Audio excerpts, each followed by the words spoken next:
Okay, perfect. Awesome. I'm just going to angle that down so I can slouch. Yeah. Okay. Ignore my grandma's advice about good posture. Isn't your grandma the flight attendant?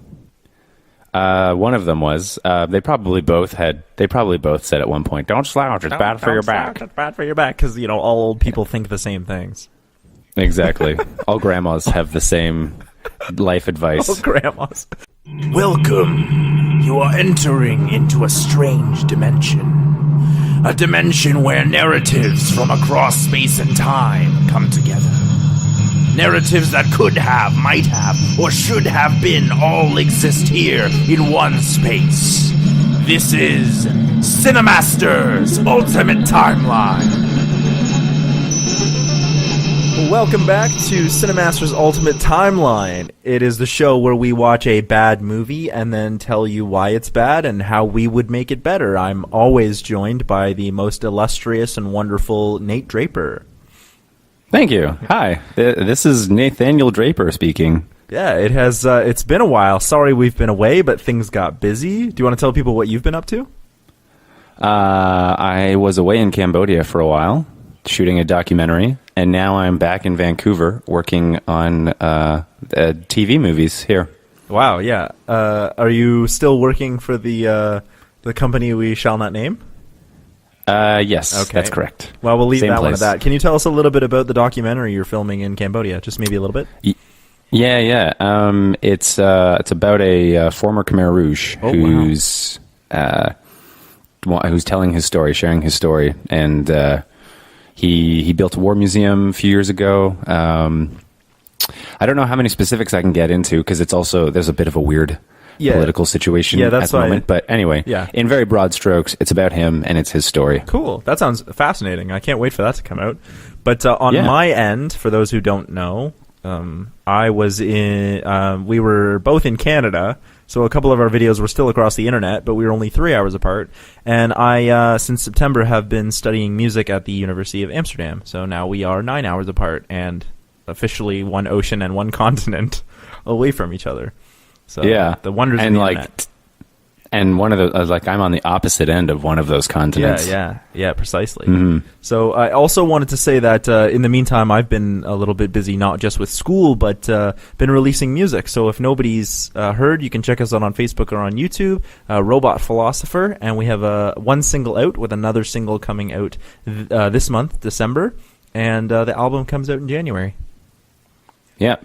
I'm stoked. I've listened to. I've had the fortune of being able to listen to some of the tracks. Oh yeah, and, I forgot I quite about like that. it. Yeah, no, I quite like what I've heard so far. Excellent. Yeah, try to keep it up. Anyway, enough chit chat about what we've been up to. Enough excuses about why CineCasters hasn't been around. Let's get into it. Bright, what are your thoughts? I'm still trying to decide if I even like the concept. Okay. My first note was because I try to do like things I liked and then things I didn't like. I only had 2 notes for things I liked. One was cool concept, but now I'm thinking about it and I'm like, I don't even know if I like the concept. But I mean, I think it could have had potential. I think it's just more of an execution thing. But yeah, that's basically the one good possibly thing I had to say about it. That's exactly my same thing. I actually really like the concept, but I think the problem with this movie is in execution because they try to deal with racism, but then they try to, instead of... I mean, it's pretty obvious that they're dealing with racism between orcs and humans. But then they liken the orcs to black people, to, sort of the socioeconomic shit that's going on in America and the disparity between, white people and black people in America. And I think it would have worked better if they just left it orcs and humans and not made like such aggressive moves to make orcs black people. Mm-hmm. Yeah. I think that would have worked better. I mean, clearly, you could have said a lot about racism without being direct about which race is which and why. Exactly. Yeah. And then even if you look at the representation of black people in the movie, like there's the scene where Will Smith is at home and he's got the neighbors and they're listening to rap music. Yeah. And they're like, I don't know, they're having barbecue on the lawn. It was even in just the representation of different people, it's very one-dimensional. It was a strange movie. It's kind of a trip, but I really like this idea of like I don't know if you knew this, but the idea was supposed to be like what would have happened, 2,000 years after Lord of the Rings.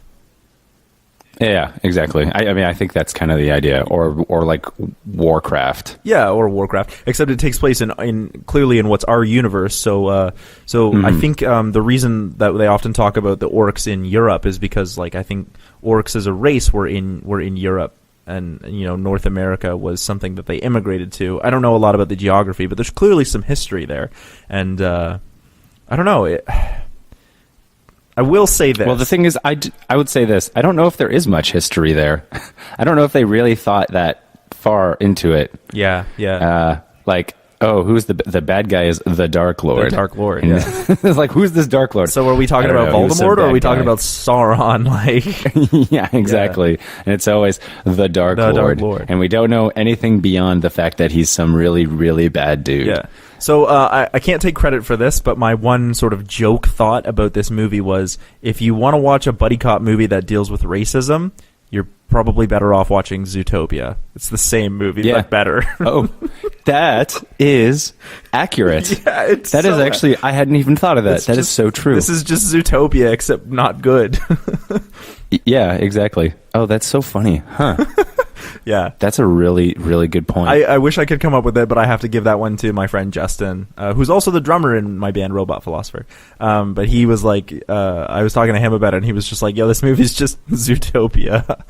So, yeah, it is. Yeah. Oh, that's so true. Yeah. Huh. Interesting. I'm just going to turn down my volume just a little bit.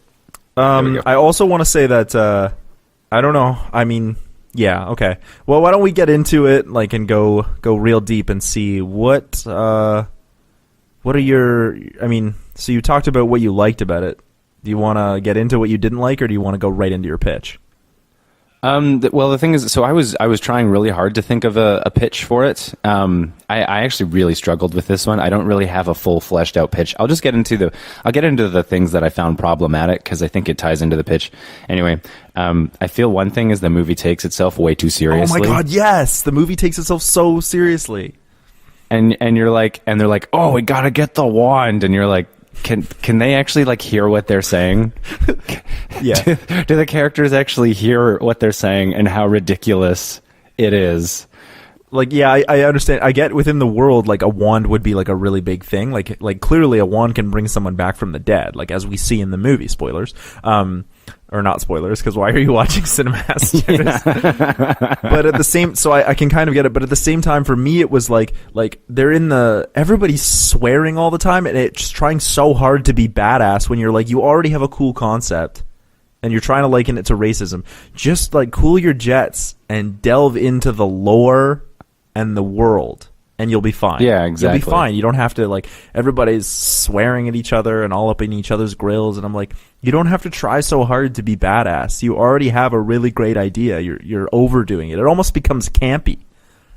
Oh yeah, it does. It absolutely does. Yeah, it's basically like, at a certain point, I couldn't take the movie seriously anymore. And they're like, because you've got all these people in suits and they're dressed up as police officers, and it's in the context of like a cop movie. Yeah. But then they're talking about magic wands and dark lords, and I'm just like, I just don't buy it. Yeah. For me, I really don't buy it. It goes into the realm of the camp because it tries to take itself too seriously, and it winds up going over the edge. I will say, because of the plot and because of this campiness, that I felt like this was almost somebody had decided, like the writers had decided to make a D&D game, like Dungeons and Dragons, and then so the writer was literally just a dungeon master who came up with the scenarios, and then everything that happened in the movie was just, 3 people playing Dungeons and Dragons, and then the dungeon master wrote it down and was like, hey, Netflix, you want to make this into a movie? Right. That's kind of what it feels like, with the way that it's like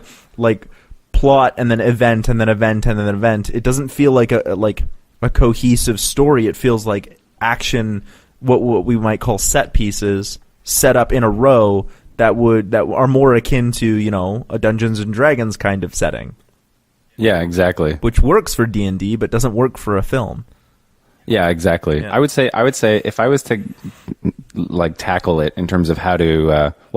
I was going to get into like ways it could improve, but maybe I'll let you. Do you want to do your thoughts, or do we want to get into? No, I want to hear your pitch. Okay, well, I'll start with this.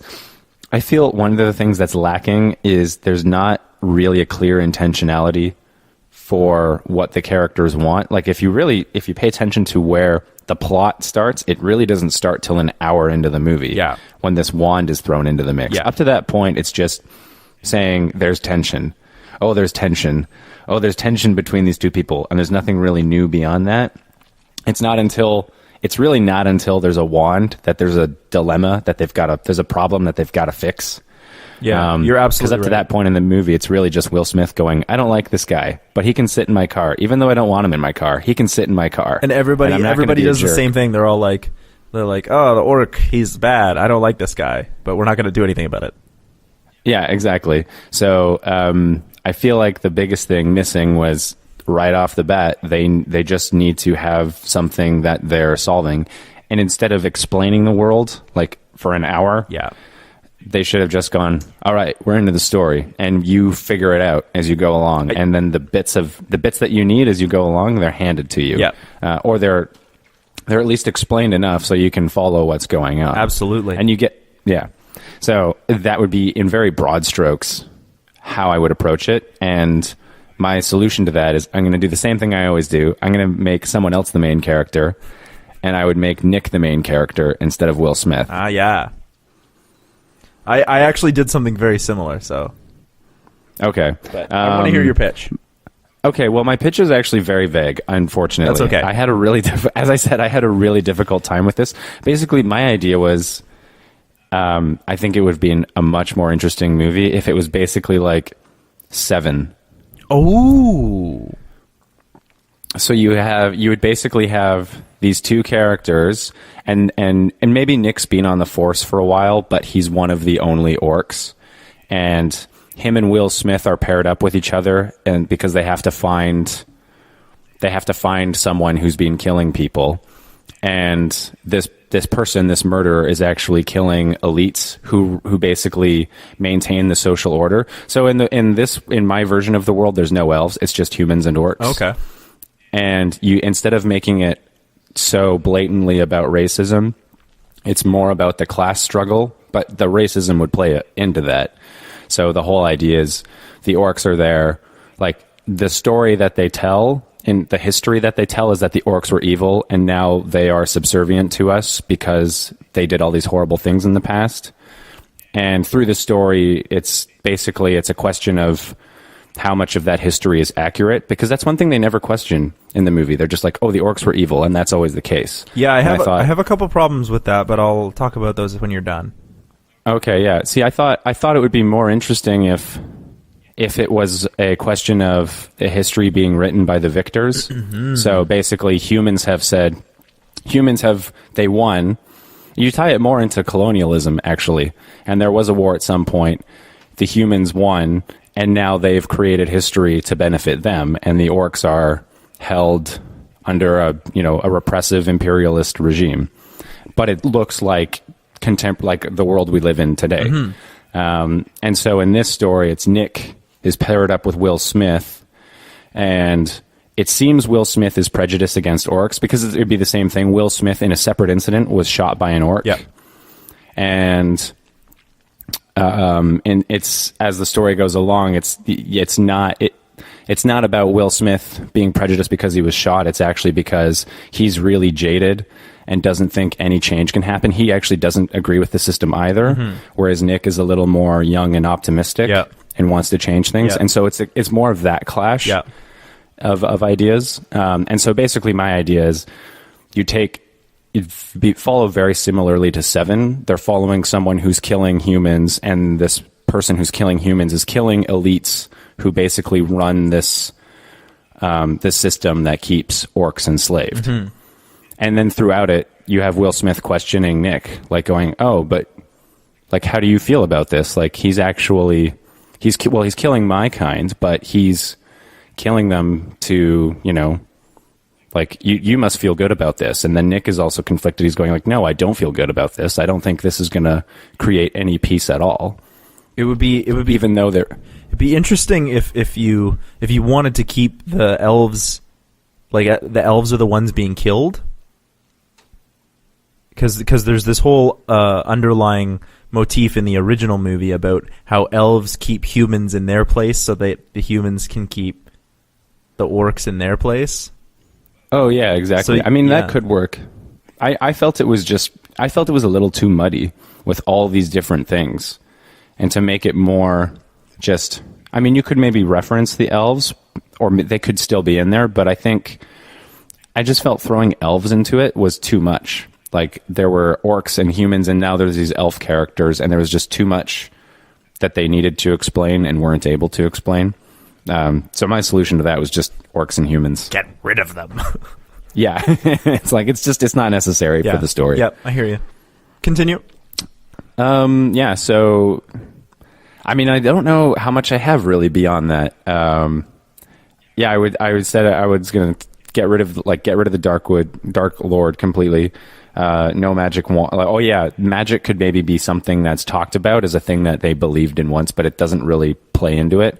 I felt that was a big problem especially when they bring Nick back from the dead. That was problematic because now there's no stakes anymore. Yeah, it's you can just bring people back from the dead. Yeah. Yeah, it's like, okay, so I have in my pitch a really interesting way around that. Okay, cool. I think I dealt with that really, really well because they keep talking about how they want to bring the Dark Lord back from the dead, but like if you can just have a wand, you can bring back anyone. So like, what the fuck is the point? Yeah, exactly. Yeah. Yeah, that's kind of it. I mean, it'd be more about Will Smith and Nick trying to solve this case where they're trying to catch this guy. Yeah. I actually think you have a really, really good pitch there conceptually. I mean, I think if you wanted to go deeper into it, this whole idea of 7 where you could, if I take your idea, if that's okay, I'm going to appropriate your idea.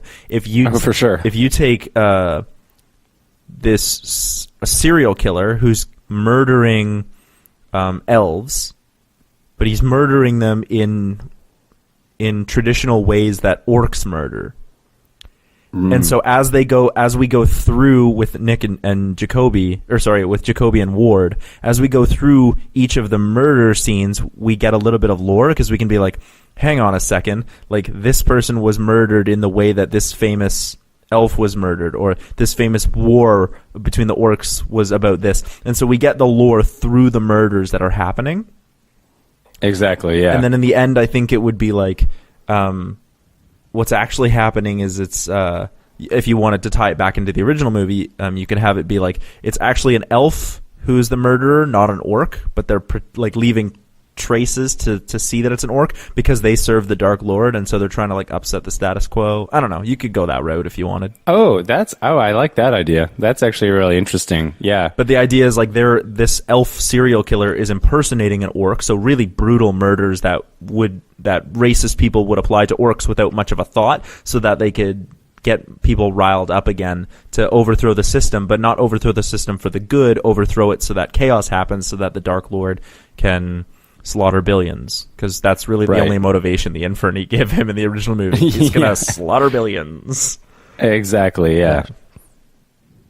Yeah, but that's my pitch. I think you get a really, really cool dynamic between your two main characters if they're solving a crime together, because then you have to deal with their dynamic, but then you also could reveal the lore of the world through the murders themselves. Exactly. Yeah. That's really brilliant. Thank you. Yeah, and I think it's one of the issues I had was that Nick just didn't really seem to have much of a purpose. It's true. He just wanted to be there. Cop. Yeah, he just wants to be a cop, which in itself is kind of a purpose, but narratively it doesn't help. No, exactly. So it's it made his character flat, in my opinion. Yeah, I can totally understand that. Which, I mean, he's really the main character is kind of. I mean, I know it's Will Smith, but to me, the main character should have always been Nick Jacoby. I agree. Oh, absolutely. Yeah, I think the movie makes far more sense. Yeah. Is that your whole pitch? That's it. Yeah, I said it was kind of vague. Wow, I didn't really have. Usually, your pitches are tend to be vague, but they tend to be conceptually really deep. That was unusual for you. Yeah, I wasn't. I mean, I'd sort of. Yeah, I kind of just went with like in 7. I think that would be cool. Like 7 in this world. Yeah. And so I'm relying somewhat on the listeners to know about what stuff. that is. Yeah. I think you're right. I just that's interesting. Can you talk about maybe why this movie was harder? Because I mean, when we did The Matrix, we both easily could have talked for an hour each on that movie. Yeah. And that movie is the other so I'm just wondering, and even when we did Shrek 2, we both had a lot to talk about, and that movie was terrible. So I'm wondering, like, why is this movie so difficult for you over, Shrek 2 or The Matrix? I think those movies I had more time to sit on them. Oh, okay. Like The Matrix I had seen as a kid and like over years had really thought about it and revisited it multiple times. I literally watched this last night for the first time. Oh, okay. So I feel bad because I watched Bright last night as well. Last night my time, obviously. But I watched Bright last night as well. But I saw it last year when it first came out. So I've sit on it for a year. So that's interesting. Okay. Yeah, I think it was also just because I was trying to keep. It's also, I try to keep as much as I can without changing too much. Yeah. But the biggest thing I felt was I just went, there's no, like right from the start, they really have no purpose. They really have nothing they're working towards. Yeah. And so that was when I went, okay, well, they need, right from the beginning, it'd be way more interesting if they're just thrown into figuring something out and we're trying to catch up with them. Yeah. And we're like, well, what's going on? What's this weird looking guy? Why are there all these weird looking, they're orcs. Oh, that's weird. Well, what's going on? What's up with that? You could literally, you could literally just have them, like the same thing from the movie. Nick picks up Will Smith's character from his house and they go right to the station, like immediately. But we already feel the tension between the two of them. Exactly. But you don't talk about the tension. You just show it. Like clearly they're uncomfortable with each other. And then when they get to the police station, you just have the captain be like, "Hey, there's been a homicide. You guys are on it. Go." Exactly. And then you're right into the story. So we've had like 5 minutes of them in the car, sort of being like, "Okay, well, first of all, why is this one guy look like he belongs at a death metal concert?" And why do Will Smith and this orc hate each other? Also, why are there orcs? Also, why is there a homicide? Oh, okay, so there's a lot of lore and you have to pay attention, and now there's a plot. So yeah, exactly. Yeah. So yeah, it was. And then the other thing is, I just couldn't think of an ending. Usually, I'm able to think of where it's going, and I just sort of go from there, and I sort of meet in the middle. Yeah. But the thing with 7 is because 7 is very specific to. Like it's the 7 deadly sins. Yeah. So it wouldn't be like that. In this case, it would be like what you suggested. It would actually be someone who actually is, let's say, an elf who's trying to create chaos, who believes that the whole world order is a mess and is trying to create chaos to create something new. Yeah. And then this Dark Lord character, that was actually what they embodied, was this. And that would be another case where it's history written by the victors and they've created this. They've painted this person as some devil who is actually, was some sort of revolutionary, led some revolutionary army. Wow. Yeah, that's really, really interesting. That's really good. I also wonder, because you talk about how at the end you weren't sure like where it was going to end up, because usually I tend to think of like, where's the movie going to end? What's the end goal? And then I try to write my story to get there with all the beats and changes. So I wonder, because this movie kind of, when we're at the end, we're like, okay, I guess they care about each other now, and also also Will Smith's character is a Bright, so that's where the ending is. Yeah, exactly. And so I wonder, did you know that not even a month went by after Bright first came out that they announced there was a sequel in the works? I didn't know it was. I knew there was going to be one, okay. But I didn't know it happened that fast. Yeah, it was quite fast because the movie received a lot of publicity. I mean, they spent a lot of money on it, and the effects are pretty good. But it was like it was pretty critically panned because of the whole racism thing. Well, and it's just like what we talked about. It really isn't going anywhere. No, but it's such a fun concept. Like you watch and you're like, okay, I'm having a good time, but also like, what are we trying to say here? Yeah, exactly. I think the first 10 minutes of the movie, I was like, all right, I'm on board with this. Yeah. I think it was just at the beginning, I was like, oh, okay, I'm cool. I'm down with this. I like where this is going. Yeah. I actually think the And then graffiti opening is really cool. Like it sets the tone really well. Yeah, I thought it was neat. That's the thing. There's a lot of cool set pieces. There's a lot of cool ideas. Did you see that one landscape shot where there's just a dragon in the background? Yeah, that was awesome. I thought that was great. 'Cause people were like, well, so there's dragons in this? Like, a lot of people thought that was problematic because they were like, so how come they never talk about the dragons? And I was like, I'm okay with that just being in the background. Just being like, hey, that's something to think about. Yeah, exactly. Or the centaur police officer. Well, I think the implication there is that the centaur were one of the 9 races because they constantly talk about the 9 races. But actually, they constantly talk about this prophecy too with Jirak, the orc who like rose up and brought the 9 races together in one army.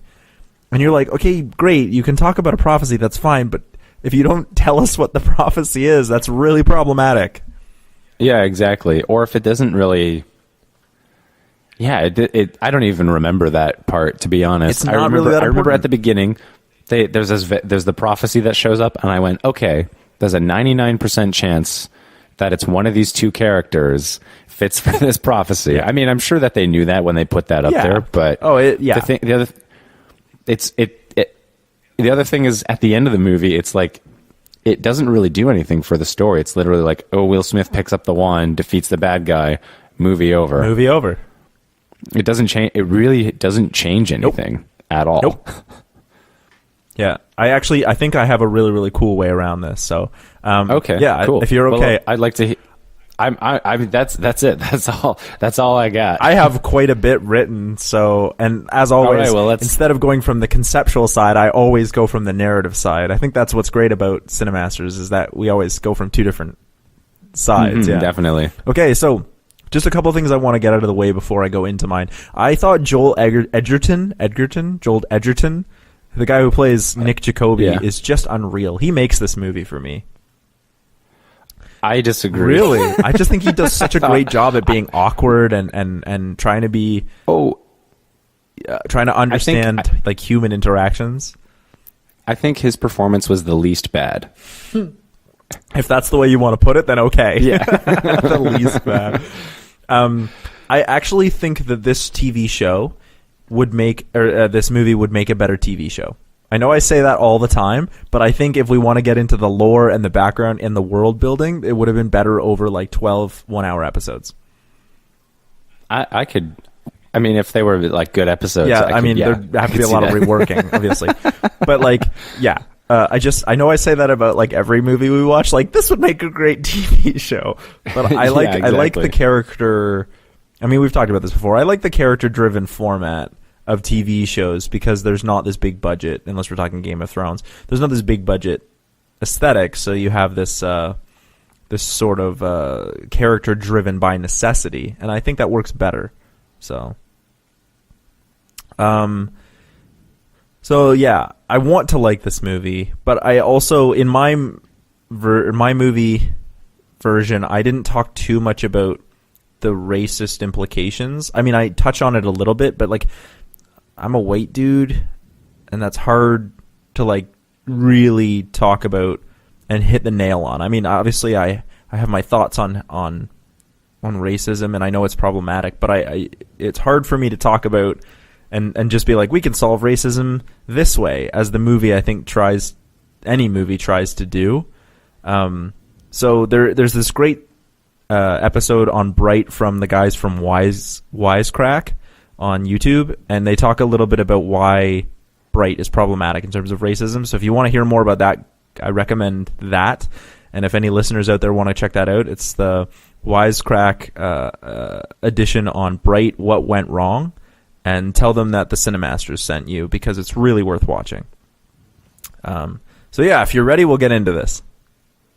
I'm ready. Okay, so instead of the opening credits being the graffiti thing, I want the opening credits done so it tells the story of how the Dark Lord came to rise, and then and he's an elf, because in the graffiti shots he's depicted as an elf, but in this one, so it tells the story of how this elf rose to power and had an army of brights who can wield magic and use wand, and how that works, and then how Jirak brought the 9 races together to defeat him. And I think that this credit sequence would look really, really cool if it was done similar to how the Harry Potter sequence with the 3 brothers was done in the Deathly Hallows.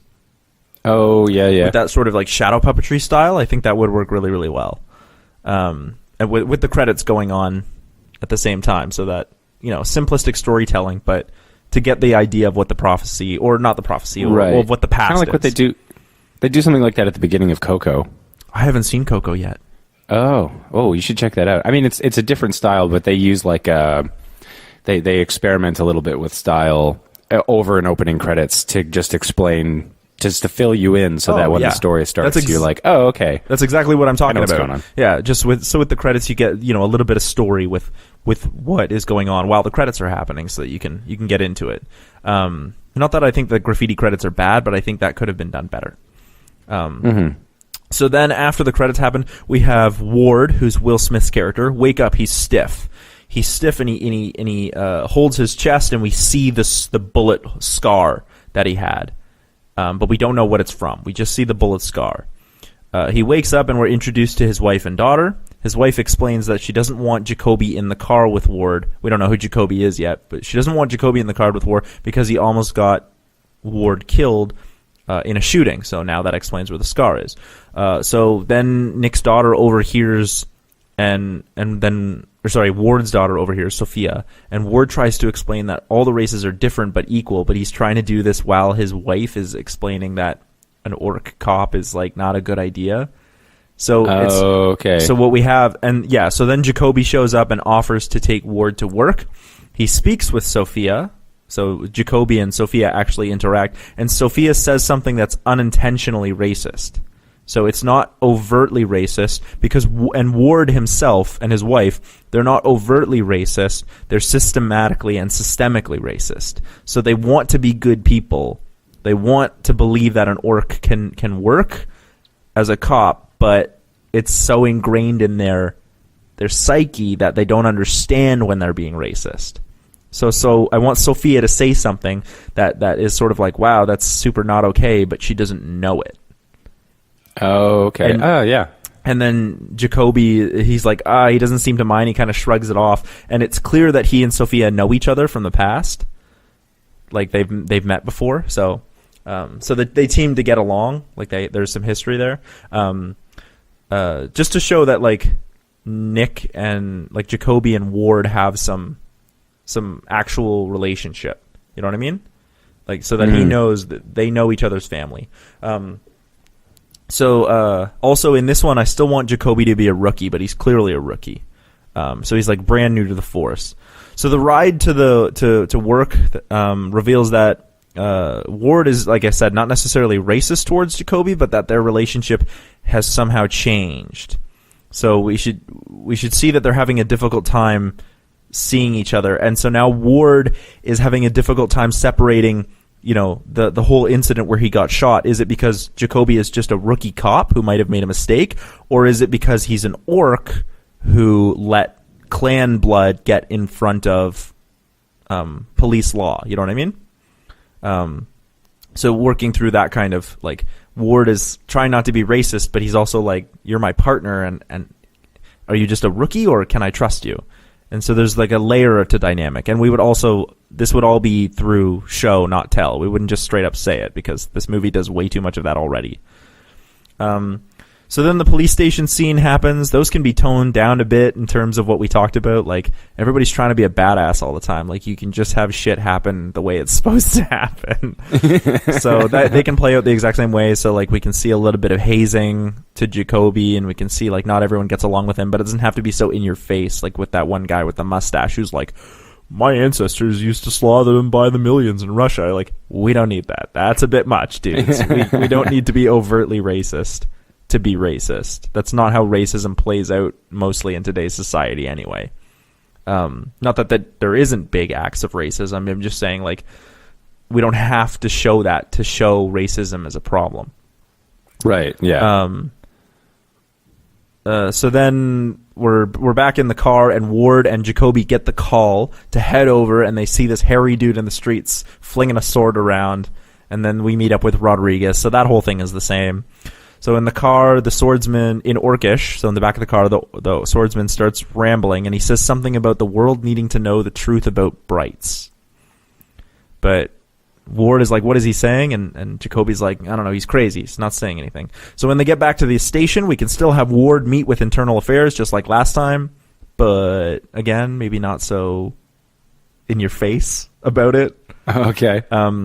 While Jacoby books the hairy dude. But this time, we actually have Jacoby and Ward interrogate the hairy dude, not the feds, because there's no point for them to just show up out of nowhere. So in the interrogation room, the hairy dude tells Jacoby and Ward that there's an elf who went missing, and now she's being hunted. The elf who went missing is from a group called the Inferni, but Jacoby and Ward assume that Inferni is just some kind of like elven criminal organization, like the mob or something like that. And so they figure that if they can find the woman before she is killed by the Inferni, they might have a chance to like take down this criminal organization called Inferni, right? So they're like, oh, okay. So they press the hairy dude for more information, and he claims to be part of a group called the Shield of Light. So the cops are like, they've heard of the Shield of Light, but it's like superstition. The Shield of Light was part of this group that helped take down the Dark Lord, and nobody really believes that they exist. It's kind of just legend. And so, yeah, so the hairy dude mentions that the woman, this elven woman who's left this criminal organization, the Inferni, has a wand.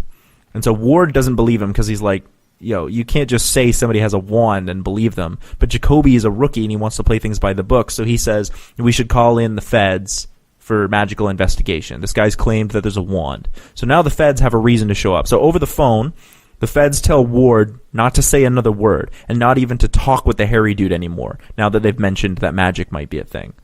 So now Ward and Jacoby are like, okay, I guess that's what's happening. So the feds take over on the investigation when they show up, and Ward and Jacoby are basically told, don't say anything. And we can see most of the same beats play out with the hairy dude and the feds, and they talk more about the Shield of Light, and he talks about how the Shield of Light are this the keepers of the truth about magic. And he mentions again, the people need to know about the truth about brights. In the car, the two cops are talking, so Ward and Jacoby are talking. Again, they're still ill at ease. So Jacoby attempts to ease the tension by asking what Ward would do if he had a wand. Ward ignores Jacoby, but Jacoby persists and explains, if you could do anything with a wand, like a wand can be anything. And Jacoby says, if I had a wand, I'd try to show people that the races are not really all that different using magic. And Ward laughs and says he's not even sure magic could do that. So here Ward attempts to get Jacoby to confess about the one orc who shot him and then got away, just like in the original. So the two then get a call saying there's a disturbance in a neighborhood, just like before in the original movie. On their way there, we see the cops pass a group of orcs. This is the Fog Teeth gang, and Ward tells them to go home, but they don't. And they also see the little spotter for the Latino gang. Oh, the kid? Yeah. Yeah. They see the spotter for the little Latino gang. So then they get to this building. The shootout happens just the way that it did in the original movie. They scour the house and see all the dead bodies, which I think was a really cool effect, like seeing the magic bodies like skeletalized and like glowy. Oh, yeah. That's a really cool effect, so I thought that was really cool. So they see the magic dead bodies, and then they find Tika as well. They call in for backup, and the cops show up, and we have the same scenes play out with Tika but this time Tika and Jacoby are inside the building, not outside.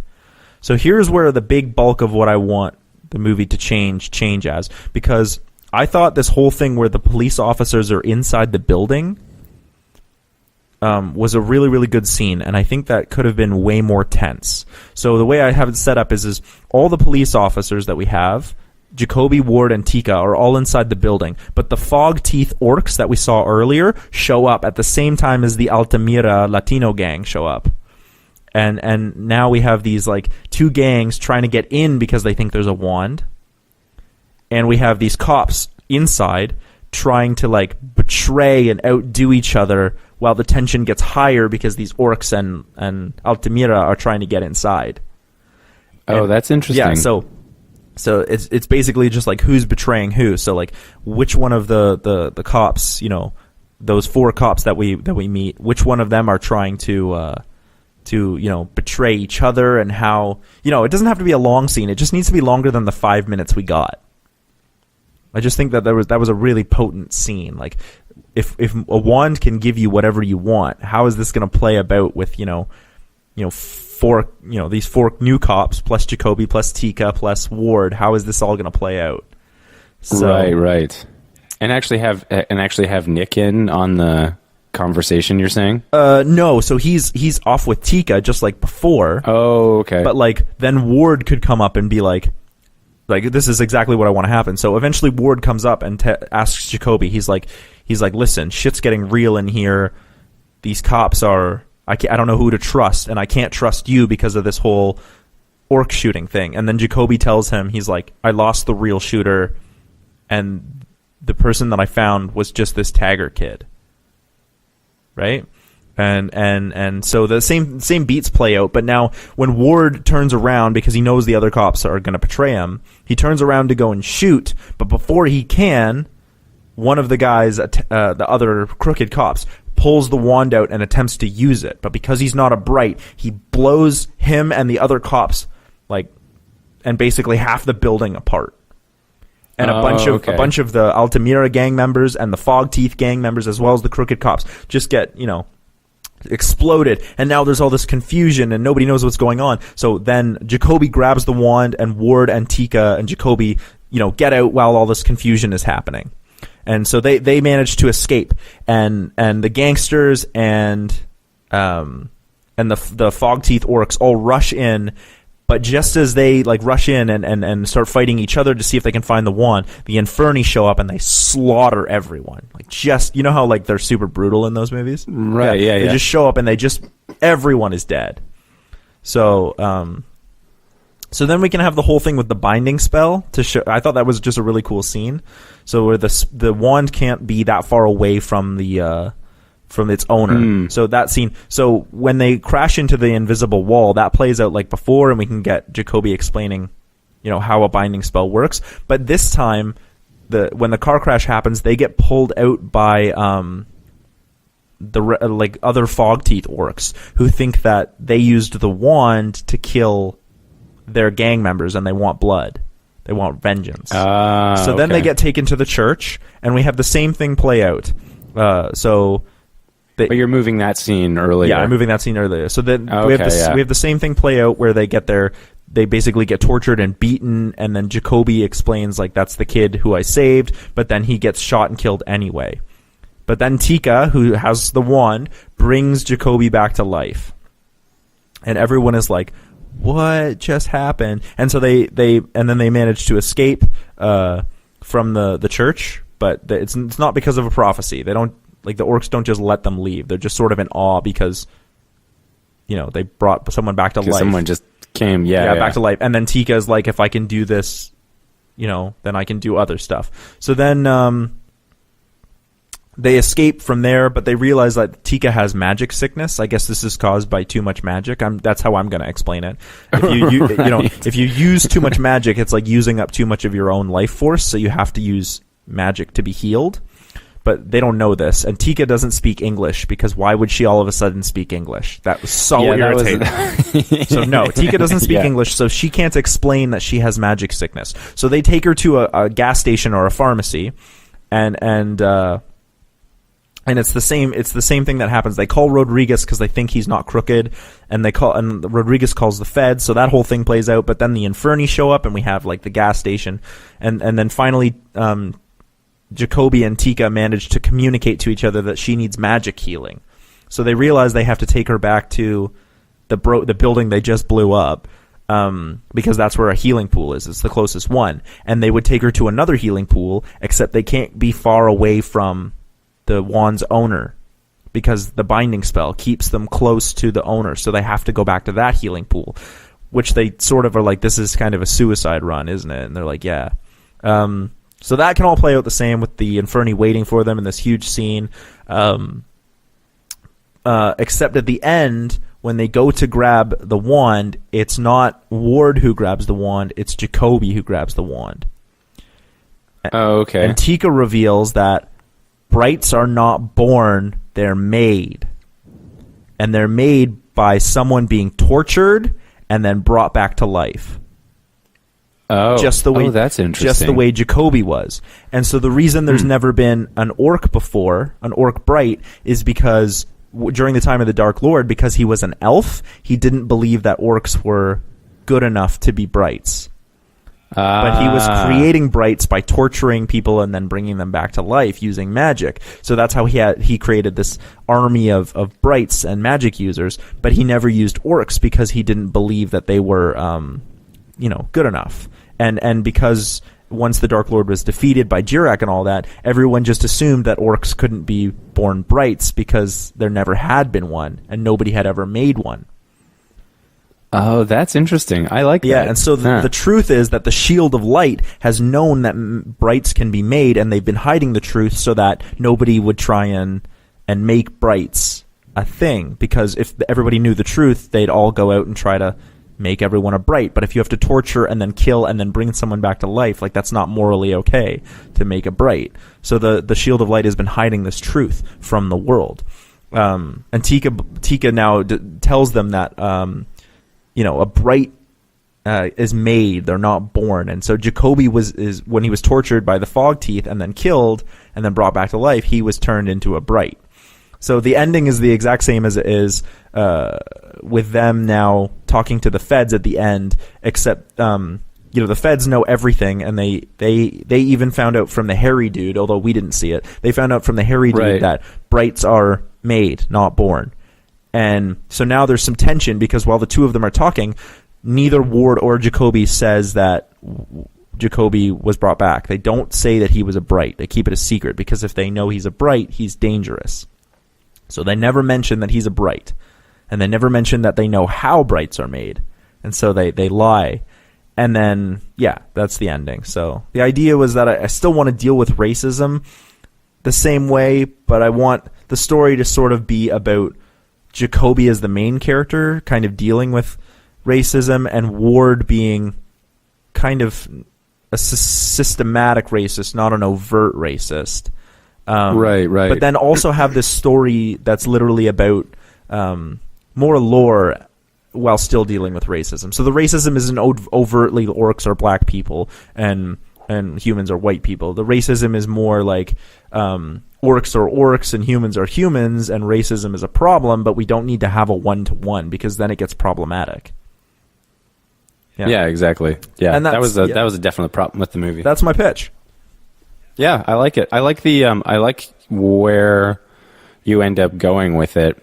I think the only thing I would have, in terms of like getting to the plot, I think one of the things that the movie, as it currently is, struggles with is just getting to the wand bit. Okay. But I think you addressed that.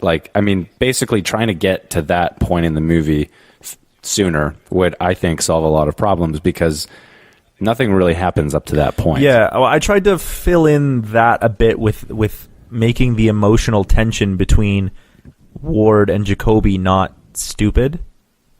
Right. That would certainly help. By that, what I mean is like the initial tension should be that, or the initial conflict that we see is that Ward doesn't trust Jacoby. Right. And he can't seem to separate it out between is Jacoby just a rookie or is Jacoby an orc, and he can't seem to separate the two. And I want this tension between the two of them, like something has changed in their relationship. We didn't see them before, but we see them now, and we can see like Ward is really struggling with the fact that his relationship with Jacoby is now fundamentally changed. They knew each other from before, but now that he's been shot, he feels, he's not a young man anymore. Ward feels vulnerable. And on the other hand, Jacoby feels responsible. He's the first. Right. He's the first orc cop. He's trying to be the best he can be, and yet on like his first week or whatever, his partner got shot, and so he feels responsible. So I want there to be a personal drama to drive the plot until the wand thing happens. I don't know if I got that across clearly. Yeah. No, I think that's better. My only thing is, just in terms of narrative, like in terms of telling a story, I think just having tension isn't enough. I just think earlier on they need to have something very specific that they're working towards.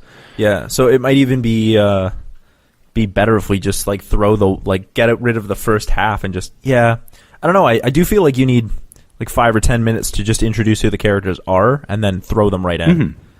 Yeah, exactly. Yeah. Like that would be it. 5 to 10 minutes, and then now we're into this is the problem that we've got to solve. Yeah. So you could almost, if we took my as a template, we could almost get rid of, like, we could have them go right to the scene, like instead of having them going to the police station first. Mm-hmm. And then we had that whole scene where they talk about like the hazing and all that. Instead of having that, just have them have Jacoby pick Ward up and go straight to the call with the swordsman. Yeah, I think that would be a much better way to go about it. That way, even though the wand is not immediately there, but we already have this, like, who's this swordsman? He clearly knows something about the truth about Brights. And then they immediately do the interrogation and then call in the feds, and we realize, like, oh, magic might be a thing. My biggest problem, actually, is the fact that once they interrogate the swordsman and the feds show up to tell them to forget everything, then it's just like this arbitrary jump that they get called into where the wand is. Like, that was my... Yeah, I was exactly. Like, how do I connect? And the movie suffers from this too. It's just like, that's a huge coincidence, guys. Yeah, it's a major coincidence. Even in mine, and I knew this was a problem, even in my pitch, there's still this issue. I don't know how to get them from swordsman to wand without being arbitrary. I mean, I'm sure there's a better way to do it, but...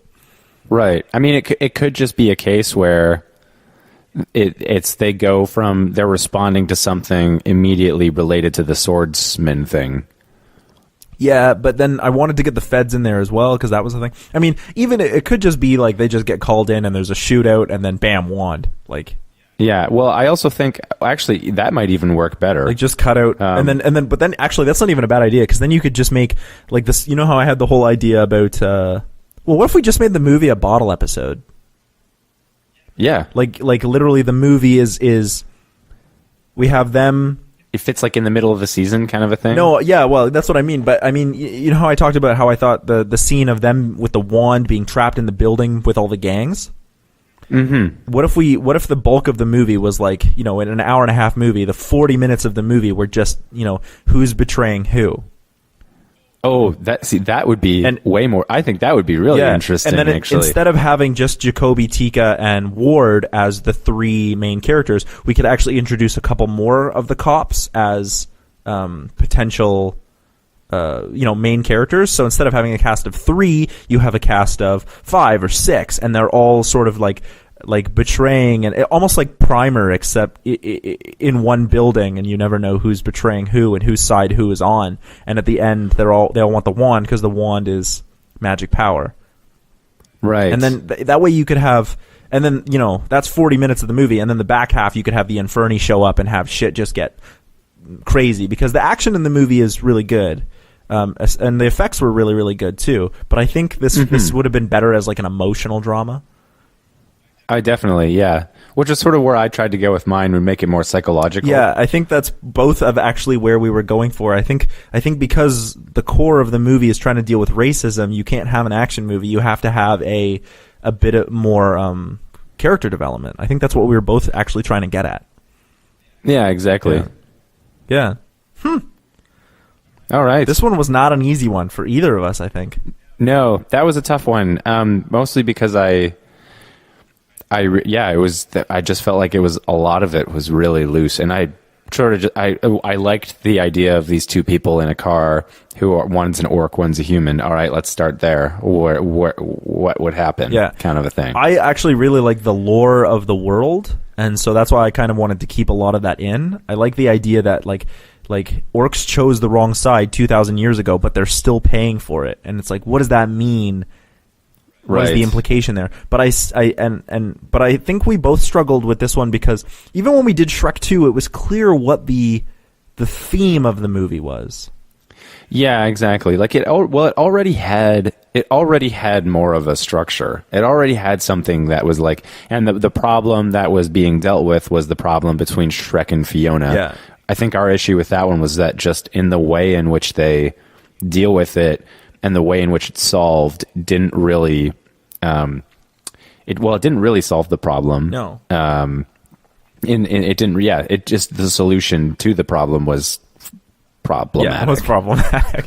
Yeah, but no, I totally agree. I think I think the problem with this movie is it tries to go like, hey, our theme is racism, and you're like, yeah, but you're not even handling racism well. Not even handling. Yeah. You're not even handling how to fix racism well, because how do you fix racism first of all? But you're not even handling racism well because, and again, this is all in the Wisecrack video that I was talking about, but the biggest issue is like orcs are not black people, and we keep talking about like, you know, are orcs clumsy? Are orcs, you know, they even say like, do orcs have mad hops, or are they, you know, big brutish people? And it's like, okay, but now you're not being racist. You might actually be pointing out biological differences. So you can't, if an orc is indeed a different species, then things that they are capable of doing might actually be different than things that humans are capable of doing, in which case racism is no longer a good example.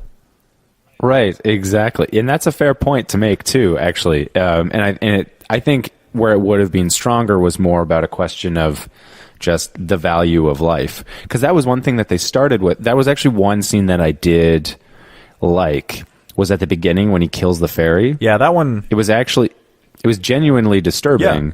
And the whole idea of like, oh, this is a pest. Yeah. This is how we treat pests. And yet here's this thing he's treating as a pest. And yet you're like, oh, but it's kind of anthropomorphic in a way. Yeah. And there's something that's really disturbing about that. And I thought it was going to go in that direction. And it didn't. I actually have a really big problem with that scene because it never goes into detail about what the 9 races are, but we know that orcs, elves, humans, and centaurs are at least 4 of the 9 races. Right? Mm-hmm. So are fairies one of the 9 races? Because if fairies are one of the 9 races, that like Ward just straight up like, you know, headshot, double tapped that fairy, you know, curb stomped him into the ground. Or her, yeah, into the ground, and like that's hugely problematic, because if a fairy is one of the 9 races, and you're going to spend a whole movie being like orcs are people too, then what the fuck are fairies? Like, oh, this movie pisses me off so much because it's such it's such a really cool idea, and it's handled so poorly. Like, you don't need to have a one-to-one allegory for who are the black people and who are the white people. You can just be like, racism is a thing, orcs are different, people are different, and yet we can get along. We are capable of empathy. Yeah, exactly. Yeah. Yeah, man. So that was a problematic movie. This is weird because I feel like now that I'm talking to you and I'm seeing you face to face, that this movie was the hardest one out of all 7 or 8 we've done now. I think it was. Because I was trying to think while you were talking, I was thinking of like other movies that we had done. Well, actually, first I tried to look up who the hairy dude actually was, because you kept referring to him as hairy dude. I didn't know what his name was. I was like, he's got to have and I was like, I knew, because I know exactly who you're talking about. I couldn't find who he was on IMDb. Hairy swordsman. Yeah, the hairy swordsman. Yeah. But yeah, I think the other one that was problematic was Fantastic Four. But that was a case where, like, I mean, I knew who the characters were. Yeah, it's true too. So I was able to go and say, okay, well, this is. If a Fantastic Four movie existed, this is maybe more where it should have been, taking from my own knowledge of that. And in this, I mean, I know a lot about the Lord of the Rings lore, but I really didn't feel like it fit with this. Yeah. I didn't feel like it was a Lord of the Rings in the future kind of thing. I really felt like it was sort of in its own sphere. And it was almost like it was... They had a lot of loose ideas for like, oh, this would be a cool thing here, and this would be a cool thing. But yeah, there wasn't really a lot to connect them. Like, the lore itself was really loose. Yeah, even that was not well explained. If it had been more explained, we might have known more about what was going on, in terms of like Jacoby talking about how when Jirok brought the 9 races together. But if you don't, I mean, I got the sense that they didn't really think about that. Yeah, it felt like it was just I kind really of there. get the feeling, that they didn't really like the world building itself. I think was problematic because there wasn't really. I really didn't get the sense that there was a history. Yeah. That made sense, or that had really been thought through. Yeah, I agree. They go over this in the wisecrack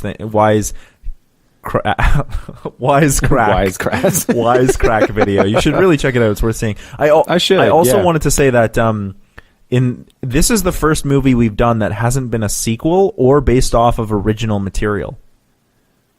Oh, that's interesting. Like the closest thing that Bright is based off of is Lord of the Rings, as we talked about earlier, or Warcraft. I actually thought it was more like Warcraft that they were going for, because orcs are more of like orcs, humans, elves is kind of more of a Warcraftian. Well, thing. that Warcraft all comes from Tolkien-esque, which is all Lord of which is all like it all comes from Tolkien in the end. But this was the first time where we were dealing with brand new characters that either weren't based off of, a literary work such as I, Robot, or a sequel to a movie we'd already seen, or at least Fantastic Four is built off of, a comic series. They're very well-known characters, as you said. The Matrix. Yeah, but the Matrix. Oh yeah, I guess. But the Matrix is kind of loosely based off of, it's very heavily influenced by a lot of things. Yeah, a lot of things. Akira, Android. Ghost in the Shell. Yeah, Ghost in the Shell. The Android stream. And what's the other one? What's the book?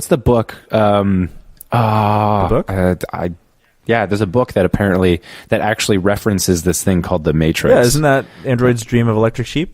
No, it's not that one. It's, shit. I'm totally blanking on this. But also... I'm just Googling it right now. Okay, Google it. But also The Matrix was also heavily influenced by philosophy. There was clearly a Christ allegory. There was also massive references to Cartesian philosophy and we talked about Baudrillard. So there was a lot of information there, where I think Bright actually might have done... really better for itself if it had directly referenced Lord of the Rings as the history of this world. Let's leave behind the whole idea that that this is our world, Earth, and let's say what if this was Middle Earth 2,000 years later? So we don't need human history, but we can have the same kind of world structure. We can have cities now that it's been 2,000 years later, but it's not it's Middle Earth in the quote unquote modern age.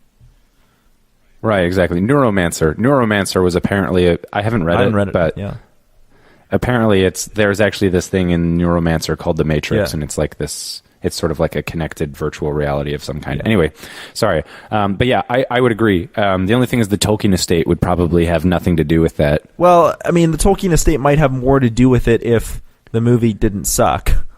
Do you know what I mean? Yeah, if you went to the Tolkien estate and was like, this is what we're planning on doing, they might be like, wow, that's a really, really cool idea. I don't know. The Tolkien estate might be really, really tight on their drawstrings. I feel like they would not be on board with it. Just my understanding of the Tolkien, they're is very protective. Although then again, I don't know how protective it is because there's all these video game spin-offs happening, and I'm going, that never happened. Oh my! Are you talking about the whole thing where Shelob turns into a sexy woman? Well, actually, Shelob is a she, but there's in the new video game that came out last year, she turns into a sexy woman. Oh, okay. Well, her father, Ungoliath, was I think was a shapeshifter. Oh, I thought Ungoliath was the god of spiders. Because the children of Ungoliath... Ungoliath also had the ability to... Well, no, I'm thinking... No, sorry. I'm thinking of Morgoth. Yeah, Morgoth was a shapeshifter. Was a shapeshifter. And worked with Ungoliath to poison the tree. Well, I thought Ungoliath was a dark sibling or whatever to Morgoth. They were both creatures, ancient creatures. They were both they were both fallen. They were both fallen angels, I suppose. Yeah, man. Ungoliant. That's the name of the character. Yeah. So Ungoliant is Shelob's father. Yeah. I think, because it was the spider things in The Hobbit, in the Forest of Illusions or whatever it's called. Those are also referred to as the children of Ungoliant. Right. Yeah. Yes. Yeah. Yeah, man. Well, that was But I think this movie was particularly hard for us because there wasn't philosophical theming, there wasn't characters we were familiar with, there wasn't a literary work that we were already grounded in. It was literally trying something new. And in a lot of ways, I do have to give it credit. It did try something very, very new. I just don't think it landed it at all. Yeah, I mean, kudos. I mean, and the people who made it, like, well, actually, what was so interesting, I didn't draw the connection.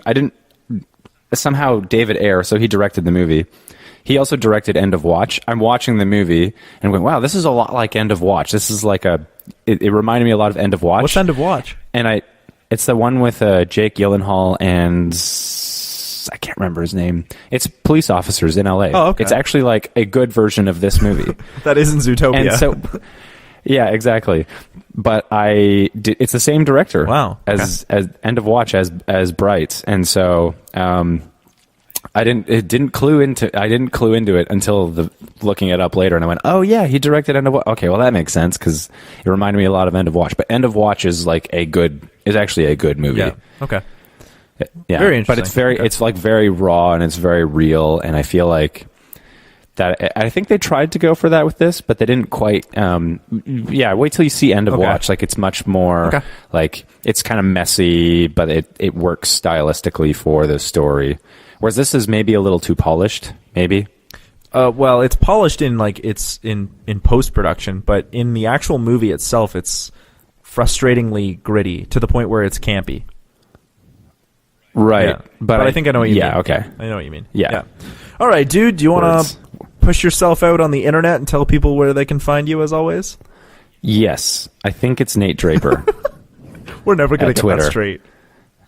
I'm pretty sure it was Nate Draper because everything else is Draper Nate. Is Draper Nate, but I think my Twitter is Nate Draper. But I use my Instagram more, which is Draper Nate. So Draper Nate on Instagram is where people can find you. Yeah.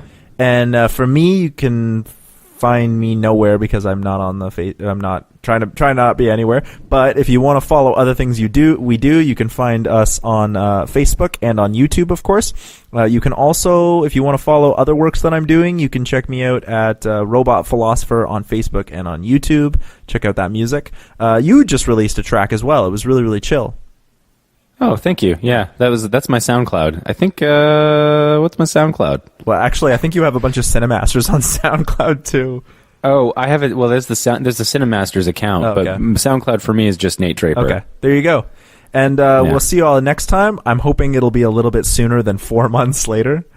And so we'll see y'all next time. Yeah. And I won't tell you what movie we're going to do just in case we don't wind up doing it. So hopefully we'll see you soon. Take it easy, guys. All right. Peace. Ciao.